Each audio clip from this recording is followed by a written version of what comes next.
27.2% of homes listed in Georgetown, Texas over the past year never sold. They just expired, kind of like my gym membership. That's more than 1 in 4 sellers who put a sign in the yard, baked cookies for open houses, made their beds and cleaned the house every single day, and then walked away with nothing. So what's going on? My name's Stuart Sutton, and I've helped buyers and sellers in Georgetown, Texas for well over 3 decades. Long enough to remember when days on the market was a number, not a personality trait. So I pulled the actual numbers from the multiple listing service to find out exactly why so many listings are failing to sell right now. And if you're a homeowner who's trying to sell, or you're thinking about listing soon, this just might explain a lot. So in this video, I'm going to cover why homes are sitting so much longer than they used to, the pricing mistake almost every seller makes right now, what actually works to get your home sold in this market without needing to bribe anyone with cookies.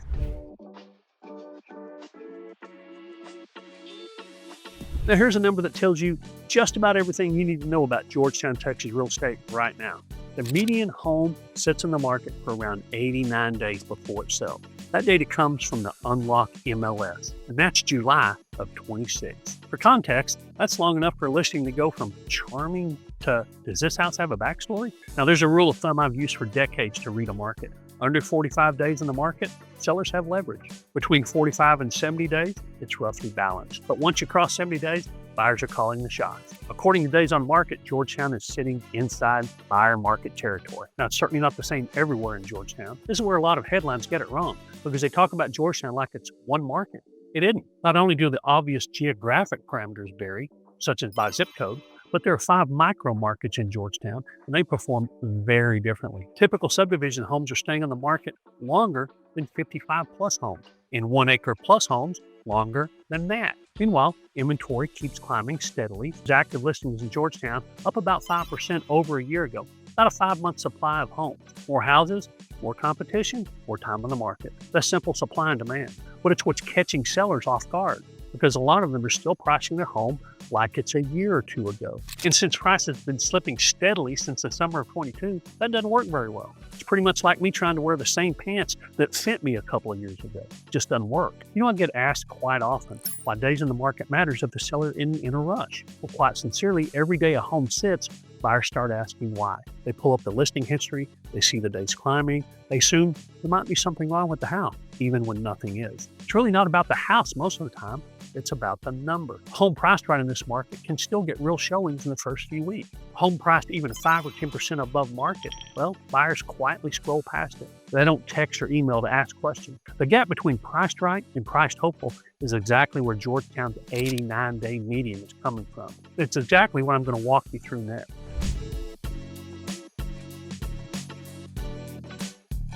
Most sellers aren't losing buyers because their house isn't nice enough. They're losing buyers because of the number, because of the price. Right now, 71.43% of listings in Georgetown, Texas have taken at least one price reduction, up from 61.5% just a year ago. And that's a pretty unhealthy number in itself. That's not just a handful of sellers who got the price wrong. That's nearly 3 out of 4. And that's something we have to pay attention to. And here's why it keeps happening. It's not just sellers, it's agents too. They look at the house down the street, see what it sold for 6 months, a year ago, or what the neighbor with a similar floor plan got when the rates were a little lower and buyers weren't waiting. They anchor to that number like it's a permanent fixture, but it's really just a snapshot of a market that's already moved on. That sale happened in a completely different market than the one we're in today. Now there's some good news. The list to sell ratio in Georgetown, Texas sits at about 97.18%, and that is healthy. That means the homes that are selling for around 3% under asking, and that's actually pretty normal. But here's a little more information. In just about every market, great listings sell over asking, but that's not happening in this market. We're seeing a correction moving back to normalcy in our market. One other thing we're seeing is that sellers tend to think like sellers in this market. They're not being taught to think like buyers. They remember what the house cost them, what it's worth to them emotionally. And buyers today aren't comparing your house to your memory of it or what it cost you to get it there. They're comparing it to the 6 to 12 other houses that they toured this weekend, where other sellers put in a lot of money and a lot of time and effort as well. It's competing with a total stranger's remodel and that stranger's better price. Now, there's a misconception I hear constantly that a price reduction is an admission of failure. It's just not that way anymore. Buyers don't see it as negative. Agents don't see it as negative. A well-priced time adjustment in the first 3 to 4 weeks tells buyers agents that you're serious, and often brings a fresh round of showings from buyers who had passed on the house at the old number but are interested in that new number. Now, waiting 2 or 3 months to make that same move after a listing's already become stale does more damage than the reduction itself ever would. I've been through 3 market busts, 3 market booms in this market, and I've seen sellers make this exact same mistake at the same point in each of those cycles. If your number doesn't match today's comps, buyers don't tell you why they passed, they just don't come see it. So a lot of sellers are selling for a specific purpose: to downsize, to move closer to family, to retire. But a double move can be complicated and costly. Feel free to call or text. If you're not quite ready for that, no worries. Download my Art of the Smart Size guide. It's in the description below. It'll show you a lot of different options for making that double move that you might not have been aware of. It'll also show you how to save a lot of money in that double move.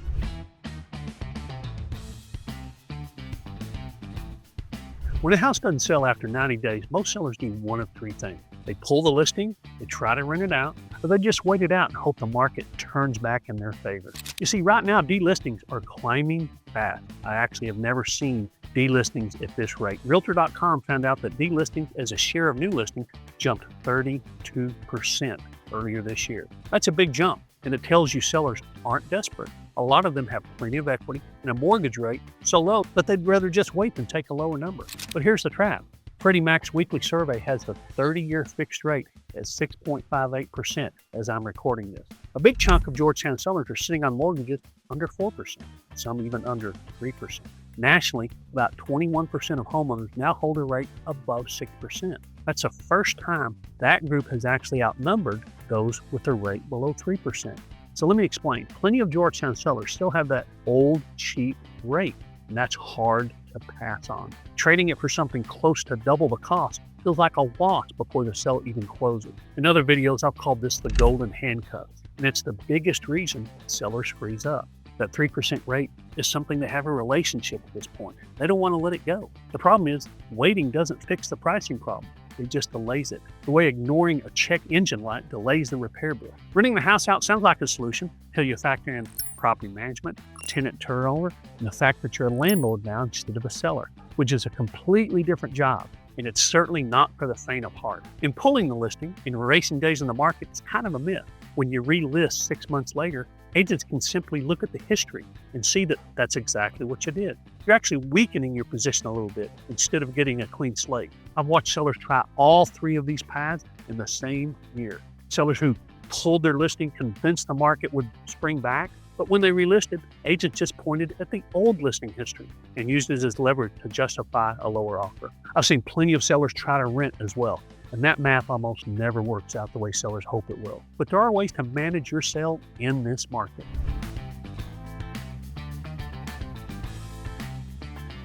There is a way to reset a stale listing. It's not about waiting for the market to change back. Sellers who actually get their home sold right now in this market do 2 things differently. They reprice at what's selling this month, not what sold a year or 2 ago. And they treat that relist as a genuine reset, not a stubborn repeat of the same number with a fresh coat of paint and new listing photos. Let's compare overall data to specific data real quick. If I told you that homes in Georgetown, Texas showed a 3% increase in average price since a year ago, that'd be great news, and it's actually true. One micro market in Georgetown, Texas saw no change in average price. Now that's good news compared to the continued decrease we've seen over the last 4 years.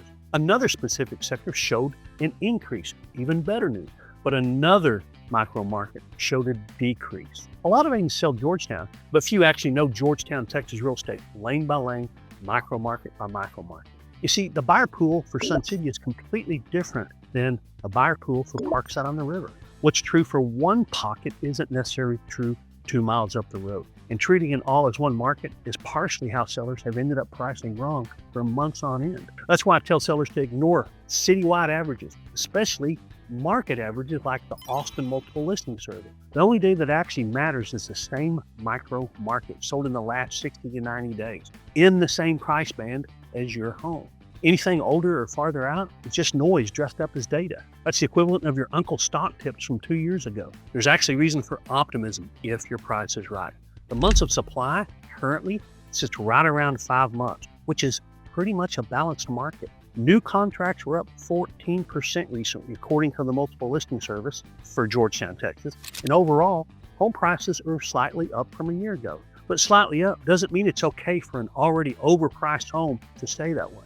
And I share this all the time. Keep in mind, you have more equity thanks to the market in 21 and 22 than if it hadn't occurred. But homes are not worth what they were 2 or 3 years ago. Sellers who accept that the fastest are the ones getting their homes sold. Holding out for a number your neighbor got a couple of years ago just doesn't work. Again, values have slipped since a peak, but they haven't slipped far enough to lose all the equity you gained. You're still ahead, and it looks from the current trend like you're going to stay that way. Another consideration for Georgetown, Texas home sellers is preparation.